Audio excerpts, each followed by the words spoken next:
नमस्कार, मैं हूं दीपाली राणा। आप देख रहे हैं योर मनी। पर्सनल फाइनेंस से जुड़ा हमारा ये स्पेशल शो हम लाते हैं ताकि आपकी मदद कर सकें बेहतर पोर्टफोलियो प्लानिंग में, आपके फाइनेंसेस बेहतर प्लान हो सकें, आपके गोल्स सही हैं या फिर नहीं, प्लानिंग कैसी है गोल्स को लेकर। तमाम तरीके के सवाल इस शो में आकर आप पूछ सकते हैं, हमारे एक्सपर्ट्स की एडवाइस ले सकते हैं। आपकी सभी क्वेरीज को आंसर करने के लिए हमारे साथ रुपी विद ऋषभ इन्वेस्टमेंट सर्विसेज के ऋषभ देसाई मौजूद रहेंगे, जो आपके तमाम क्वेरीज को आंसर करेंगे। लेकिन उससे पहले आपको बता देते हैं कैसे आप पार्टिसिपेट कर सकते हैं इस शो में। कोई भी सवाल है तो आप व्हाट्सएप, ईमेल या सोशल मीडिया प्लेटफॉर्म्स के जरिए अपने सवाल में भेज दीजिए। आप नोट कर लीजिए हमारा व्हाट्सएप नंबर 7045220000। इसके अलावा आप अपने क्वेश्चन हमें ईमेल कर सकते हैं yourmoney@nw18.com पर। फेसबुक, ट्विटर पर जाएंगे तो शो को लाइव भी देख सकते हैं, अपने क्वेश्चन पोस्ट भी कर सकते हैं #AskAwaz लिखकर। ऋषभ हमारे साथ बने हुए। ऋषभ नमस्कार, स्वागत है आपका। क्वेरीज लेंगे, उससे पहले बात करेंगे एग्जिट स्ट्रैटेजी की कि राइट टाइम क्या होता है एग्जिट करने का किसी भी इन्वेस्टमेंट से, म्यूचुअल फंड से। क्या बारीकियां होती हैं जिनका हमें ख्याल रखना चाहिए कोई भी एग्जिट स्ट्रैटेजी प्लान करते वक्त। तो बताइए क्या क्या साइलेंट फीचर्स हैं, क्या राइट टाइम होता है एग्जिट करने का, क्या सलाह रहेगी? दीपाली जी, पहले तो आपका बहुत बहुत शुक्रिया मुझे शो पर बुलाने के लिए। देखिए, जब भी आप एग्जिट स्ट्रैटेजी की बात करते हैं उसके पहले इन्वेस्टर्स को खास ध्यान में रखना चाहिए कि जब आप equity as an asset class में आप इन्वेस्टमेंट करते हो तो मीडियम टू लॉन्ग ड्यूरेशन का टाइम होराइजन रखना चाहिए। This is number one.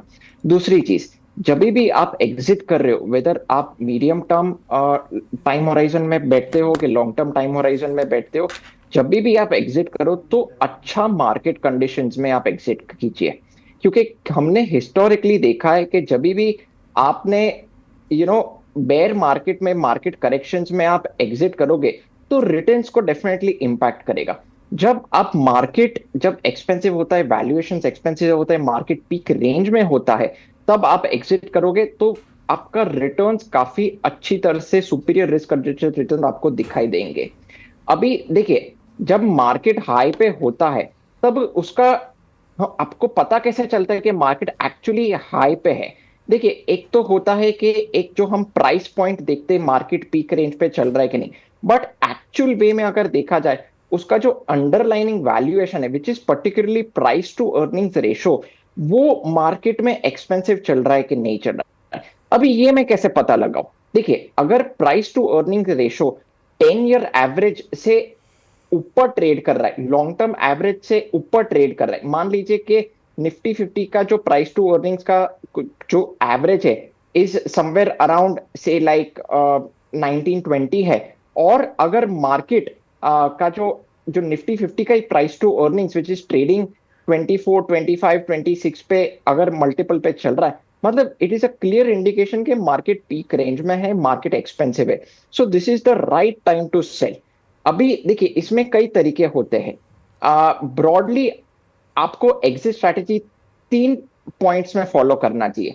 Number one, देखिए, आप जितना आप प्रॉफिट बुक करोगे, जितना आप मार्केट से निकलते जाओगे, उतना आपको टैक्स इंप्लीकेशन लगेगा। This is number one.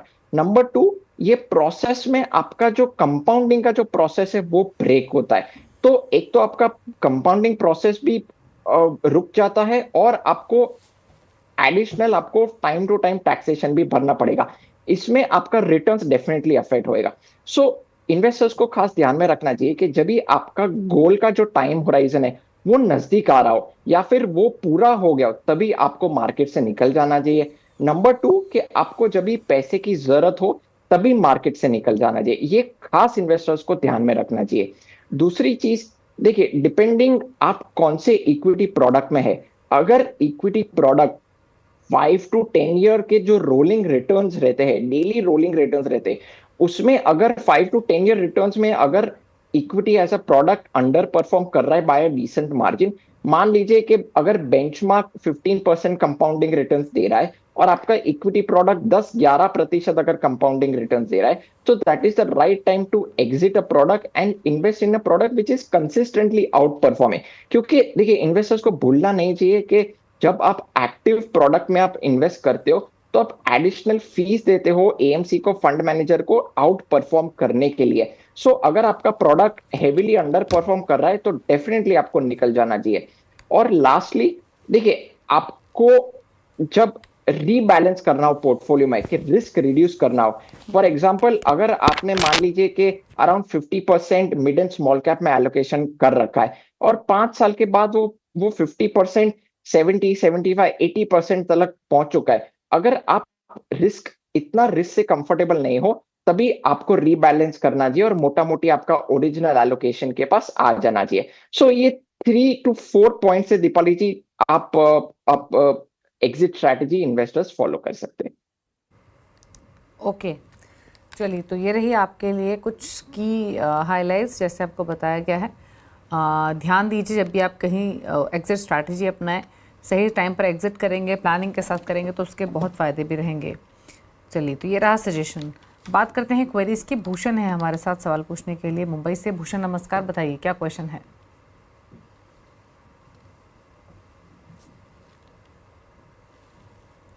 Bhushan please सवाल पूछिए अपना। हेलो मैडम, नमस्ते। मेरी आवाज आ रही है आपको? बिल्कुल आपकी आवाज़ आ रही है, सवाल पूछिए अपना। मैडम, मेरा जो मंथली एसआईपी चल रहा है 60,000 रुपए का मेरा मंथली एसआईपी है।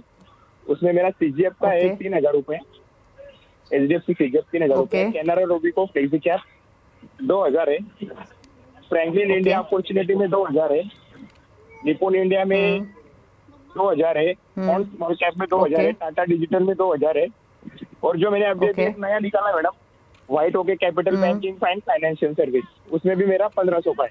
तो मेरा टारगेट है मैडम अगले 20 या 25 साल के लिए, तो जो टारगेट है मेरा 2 से 2.5 हजार तक के टारगेट है, और आगे के जो इन्फ्लेशन के हिसाब से और कितना बढ़ाना चाहिए, उसमें क्या करना चाहिए, कुछ आपकी सलाह पूछ लेते हैं। क्या सलाह रहेगी आपकी? तो इन्होंने अपना पूरा पोर्टफोलियो तो बताया ही ऋषभ, जो फंड्स इनके पास हैं, 6-7 फंड्स हैं इनके पास, 1,500 से 3,500 ये डिप्लॉय कर रहे हैं, 16,000 की टोटल एसआईपी है, 4.25 लाख के आसपास की पोर्टफोलियो की वैल्यू हो चुकी है, 10% एनुअल स्टेप अप भी कर रहे हैं। इंपॉर्टेंट ये है कि 20 ईयर्स में 3 करोड़ का टारगेट है। क्या ये प्लानिंग या स्ट्रैटेजी जिसके साथ ये आगे बढ़ रहे हैं सही है या बदलाव सजेस्ट करेंगे?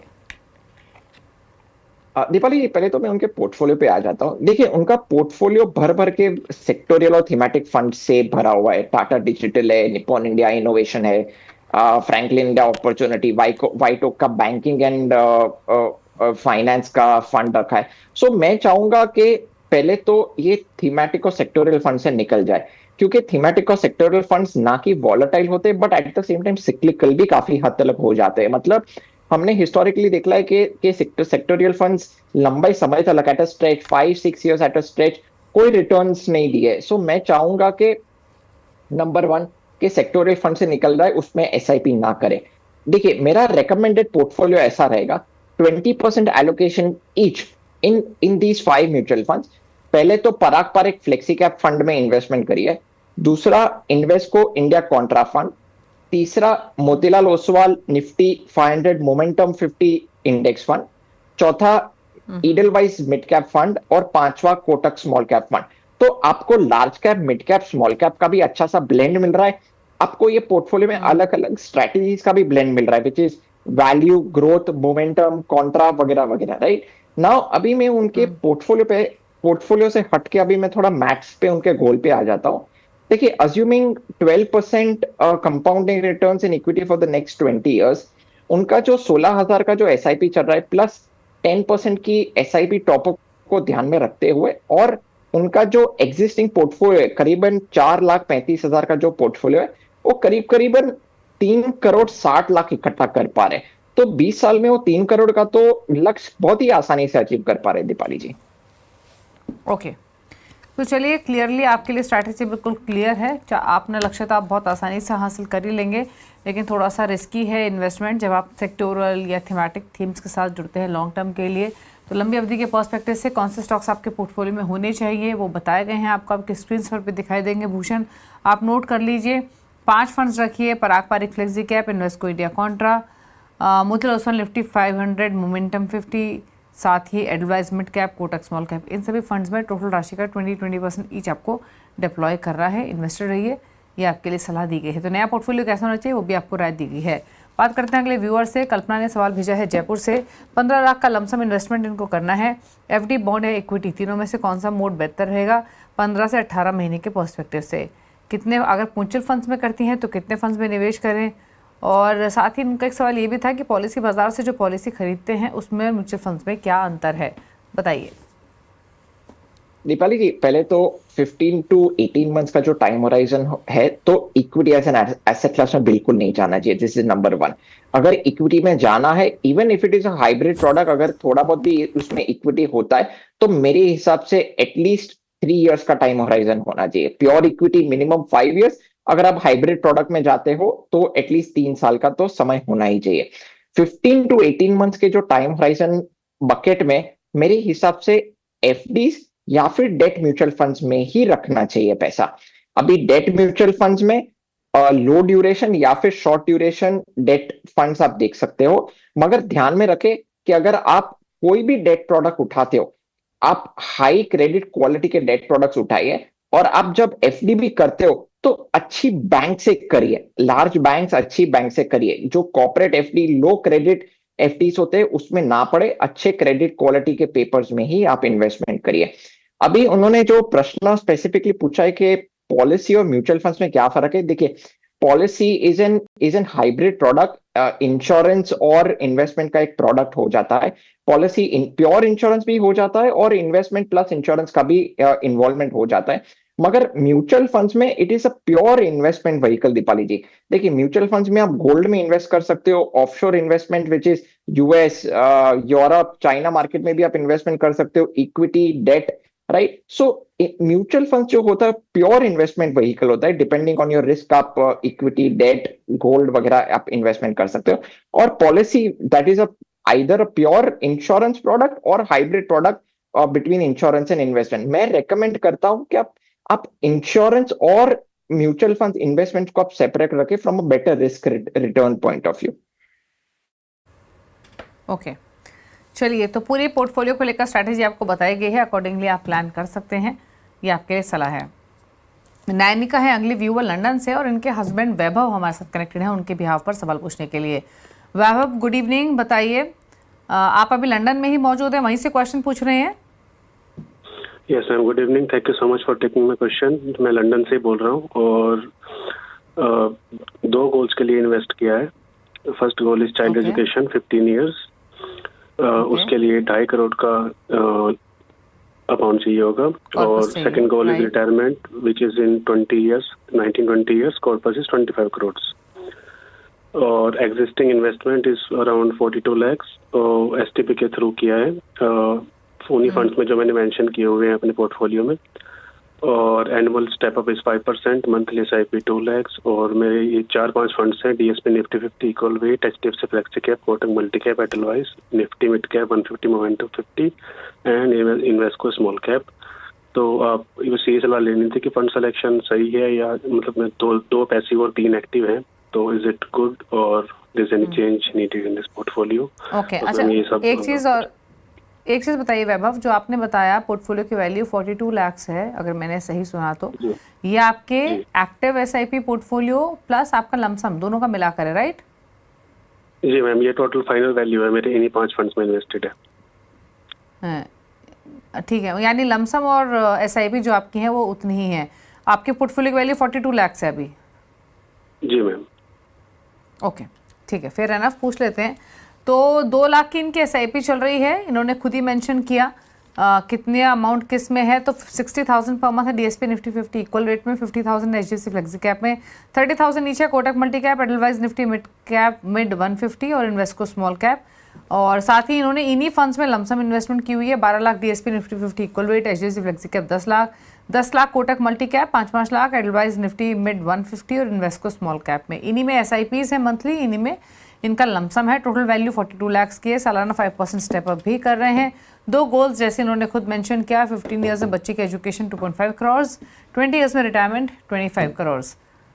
तो एक लक्ष्य 2.5 करोड़, 1,25 करोड़, बताइए सजेशन। दीपाली जी, पहले तो उनका पोर्टफोलियो बहुत ही बढ़िया है, मेरे हिसाब से कोई चेंज की रिक्वायर्ड नहीं है पोर्टफोलियो में। फंड सिलेक्शन भी बहुत बढ़िया है, एक्टिव और पैसिव का कॉम्बिनेशन है, plus portfolio is also very well balance across large cap, mid cap, small cap, और डिफरेंट स्टाइल्स और स्ट्रैटेजीज में भी अच्छे से डाइवर्सिफिकेशन करके रखा है। सो नंबर 1, मेरे हिसाब से पोर्टफोलियो में कोई चेंज की जरूरत नहीं है।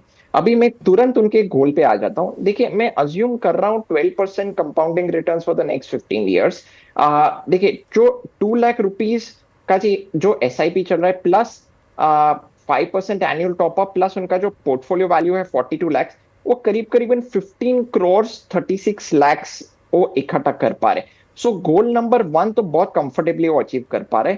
अगर वो कंटिन्यू रखते for the next another 5 years, यही स्ट्रैटेजी में आप कंटिन्यू रखते हैं, तो करीब करीबन 31 crores 50 lakhs वो इकट्ठा कर पा रहे। ये फिगर्स प्री टैक्स है। सो मेरे हिसाब से दोनों गोल्स बहुत ही कंफर्टेबली वो अचीव कर पा रहे। जो बच्चे की पढ़ाई है प्लस उनका जो रिटायरमेंट का गोल है, दोनों कंफर्टेबली अचीव कर पा रहे दीपाली जी।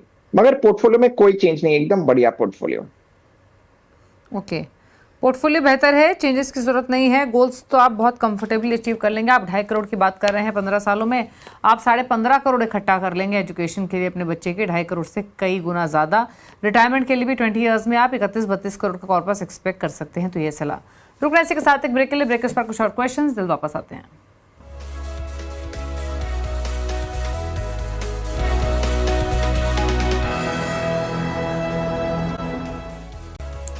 आप देख रहे हैं यो मनी, हमारे साथ ऋषभ देसाई बने हुए आपकी क्वेरीज को आंसर करने के लिए। बात करते हैं कुछ और व्यूअर्स से। हमारे साथ है जीत साहू बैंगलोर से। जीत नमस्कार, बताइए क्या सवाल है आपका? जी मैम, मैंने अपना पोर्टफोलियो और SIP, मैंने SIP डिटेल भेज दिया है। मेरा SIP है मंथली 85,000। मुझे बस ये जानना था कि मेरा फंड एलोकेशन सही है इन SIP में या फिर मुझे कुछ चेंजेस करने पड़ेंगे। अभी आपके कितने टोटल फंड्स हैं आपके पास? ये टोटल कुछ 8 फंड्स है।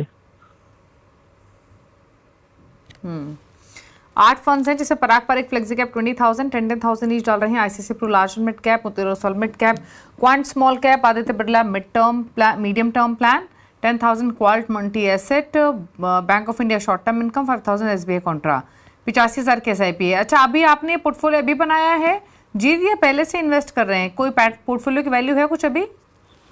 हाँ, टोटल वैल्यूएशन अराउंड 15 लाख की है। मैंने 2-3 साल पहले स्टार्ट किया था। तो करेंटली अभी मैंने SIP बढ़ा के अभी 85,000 पहुंचा है। तो हाँ, मैं इंक्रीज कर सकता हूँ फर्दर बाई लेसे 10% एवरी ईयर। ओके, क्या सजेशन रहेगा इनके पोर्टफोलियो, इनके गोल पर? दीपाली जी, पहले तो मैं उनके पोर्टफोलियो पे आ जाता हूँ। देखिए, उन्होंने काफी क्लियरली उनका गोल लिखा है और ये गोल अचीव करने के लिए उनका समय भी काफी लंबा है। आई एम नॉट श्योर कि उन्होंने मीडियम टर्म प्लान और शॉर्ट टर्म इनकम फंड क्यों ले रखा है। I am not too aware of that. मगर अगर इतना लंबा समय है और आप रिस्क ले सकते हो, तो मेरे हिसाब से ये दो डेट फंड से निकल के आपको प्योर इक्विटी में निवेश करना चाहिए। This is number 1। नंबर 2 के आपने 2 क्वांट AMC के फंड्स ले रखे। मेरे हिसाब से एक फंड पर AMC होना चाहिए, क्योंकि जब भी हमने ऐसा भी देखा है कि काफी सारे फंड्स अंडर 1 AMC साथ में अंडर परफॉर्म हो जाते हैं। तो मैं चाहूंगा from a better risk return mitigation और particularly from a better risk mitigation point of view, थोड़ा सा अलग अलग AMCs में डाइवर्सिफाई करें। तो फिलहाल पहले तो मेरा रेकमेंडेड पोर्टफोलियो ऐसा रहेगा कि पराग पर एक फ्लेक्सी कैप फंड, जो कि वो एग्जिस्टिंग फंड है, उसमें 20% एलोकेशन रखे। SBI Contra fund 20%, Motilal Oswal mid cap fund 20%। ये तीनों ऑलरेडी उनके एग्जिस्टिंग के पोर्टफोलियो में से ही मैं उठा रहा हूं। मैं अभी 2 नया फंड्स में इंट्रोड्यूस करने जा रहा हूं। DSP small cap fund 20% and Kotak flexi cap fund 20%। मेरे हिसाब से ये काफी अच्छा पोर्टफोलियो है, वेल बैलेंस और वेल डाइवर्सिफाइड पोर्टफोलियो है। अगर रिस्क ले सकते हैं तो जो उन डेट फंड से और मल्टी एसेट में से निकल के अब प्योर इक्विटी में चाहिए, तो आपको ज्यादा रिटर्न्स लॉन्ग टर्म में आपको ये पोर्टफोलियो बना के देगा। अभी मैं थोड़ा मैथ्स पे आ जाता हूँ। देखिए, अज्यूम कर रहा हूँ 12% returns for the next 15 years in equities. उनका जो 85,000 की जो SIP चल रही है, वो करीबन 4 crores 30 lakhs वो इकट्ठा कर पा रहे। अनफॉर्चुनेटली वो 10 crores का जो गोल है वो इकट्ठा नहीं कर पा रहे। अगर देखिए 10 crores का गोल अचीव करना है तो इमीडिएटली 2 लाख रुपीस की SIP करनी पड़ेगी। अगर 2 lakhs की SIP नहीं कर सकते हैं तो जो 85,000 की SIP है उसमें ही आप 15% का एनुअल टॉपअप करें, तो तो मेरे हिसाब से गोल काफी कंफर्टेबली अचीव हो जाएगा दीपाली जी। ओके, चलिए, तो ये रही सलाह आपके लिए आपके पोर्टफोलियो को लेकर। थोड़े बदलाव आपको सजेस्ट किए गए हैं। Motilal Oswal mid cap, DSP small cap, Kotak flexi cap, ये फंड्स आपको सजेस्ट किए गए हैं इन्वेस्टमेंट करने के पर्सपेक्टिव से। जहां से निकलने की सलाह है वो हैं ICC pro large and mid, Motilal Oswal mid cap, quant small cap, Aditya Birla mid medium term, quant multi asset, BOI short term income. किस फंड में कितना एलोकेशन? एसबीआई कॉन्ट्रा में 20% कीजिए, बाकी 20% Parag Parikh flexi cap, Motilal Oswal mid cap, DSP small cap, Kotak flexi cap में कीजिए। ये रिसल आपके पोर्टफोलियो को लेकर 4.25 करोड़ की राशि आप एक्सपेक्ट कर सकते हैं 15 ईयर्स में। वहीं अगर आपको 10 करोड़ चाहिए तो 2 लाख की एसआईपी लगेगी। सालाना 15% स्टेप अप करें ताकि आप अपने गोल को हासिल कर सके। ये आपके लिए सजेशन है। फॉलो कीजिए इन चेंजेस को अपने पोर्टफोलियो पर। अजीत की बात करते हैं। अब दिल्ली से इन्होंने सवाल भेजा है। इनका सवाल है इनके एग्जिस्टिंग पोर्टफोलियो को ले 10,000 के मंथली एसआईपी है। कौन कौन से फंड है पहले वो बता देती हूँ। SBI large and mid cap, ICC pro flexi cap, Nippon India multi cap, Motilal Oswal mid cap, बंधन स्मॉल कैप 2,000 ईच है। 25 लाख का इनका फिलहाल पोर्टफोलियो का कॉपस है। सालाना 5 से 10% स्टेप अप ये करने का प्लान कर रहे हैं। 10 ईयर्स में कितना एक्यूमुलेशन कर पाएंगे और कैसे फंड से जाना चाहते हैं, बताइए सजेशंस। दीपाली जी, उनका portfolio is more incline towards growth, मैं देख पा रहा हूं मैं। देखिए, मेरे सिर्फ 2 ही पोर्टफोलियो रिलेटेड 2 ही सजेशंस है, रिकमेंडेशन है। देखिए, instead of ICICI flexi cap fund, उसमें से आप स्विच करके आप ICICI prudential value discovery fund में आप निवेश करिए। और दूसरा, एसबीआई का जो large and mid cap fund है वो स्विच करके आप पराग पारिक फ्लेक्सी कैप फंड में जाइए। तो आपको large, mid and small cap का भी अच्छा सा ब्लेंड मिल रहा है। Plus it is very important कि स्टाइल डाइवर्सिफिकेशन भी होना चाहिए। तो आपको ग्रोथ स्ट्रैटेजी का भी डाइवर्सिफिकेशन मिल रहा है और प्लस वैल्यू स्ट्रैटेजी का भी डाइवर्सिफिकेशन मिल रहा है। अभी मैं थोड़ा मैच पे आ जाता हूँ। देखिए, मैं अज्यूम कर रहा हूँ 12% returns in equity for the next 10 years. जो 2000 की जो एसआईपी कर रहे हैं प्लस 10% एनुअल टॉपअप कर रहे, प्लस उनका जो existing portfolio which is around 25 lakh, वो करीबन 84 लाख 40,000 इकट्ठा कर पा रहे दीपाली जी। उन्होंने अनफॉर्चुनेटली कुछ मुझे लक्ष्य नहीं बताया है। सो उनसे पूछा है कि कितना अचीव कर पाएंगे। So 84 lakh 40,000 pre tax figure है ये, वो at the end of 10 years at 12% वो अचीव कर पाएंगे। ओके, चलिए, तो ये रही सलाह आपके पोर्टफोलियो को लेकर। कुछ बदलाव आपको सजेस्ट किए गए हैं। आईसीसी प्रो फ्लेक्सी कैप से निकलने की सलाह है, उसकी जगह पराग पारिक फ्लेक्सी कैप रखिए। SBI large and mid cap से निकलने की सलाह है, उसकी जगह आईसीसी प्रो वैल्यू डिस्कवरी रखिए। तो ये बदलाव सजेस्ट किए गए हैं। 84-85 लाख का कॉर्पस आप इकट्ठा कर लेंगे 10 सालों में इस एसआईपी एग्जिस्टिंग एसआईपी के हिसाब से। तो ये रहा सजेशन आपके लिए। चलिए, पूछ लेते हैं ऋषभ के टॉप 4 फंड्स उन व्यूअर्स के लिए जो ऋषभ की चॉइस के हिसाब से पोर्टफोलियो क्रिएट करना चाहते हैं। ऋषभ, बताइए। दीपाली जी, मेरे टॉप 4 फंड्स बेसिकली 2 बकेट्स में मैंने रिकमेंडेशन दिए हैं। एक तो वैल्यू और ग्रोथ का अच्छे से डाइवर्सिफिकेशन हो वैसा पोर्टफोलियो मैंने करके दिया है। और प्लस जो इन्वेस्टर्स ज्यादा मिड कैप और स्मॉल कैप में निवेश नहीं करना चाह रहे, उतना रिस्क नहीं लेना चाह रहे, वो उस हिसाब से Motilal Oswal Nifty 500 momentum 50 index fund, दूसरा कोटक फ्लेक्सी कैप फंड, तीसरा इन्वेस्को इंडिया कॉन्ट्रा फंड और चौथा HSBC वैल्यू फंड। सो इसमें मोमेंटम स्ट्रैटेजी आ गया, ग्रोथ आ गया, कॉन्ट्रा स्ट्रैटेजी भी आ गया और वैल्यू स्ट्रैटेजी भी आ गया दीपाली जी।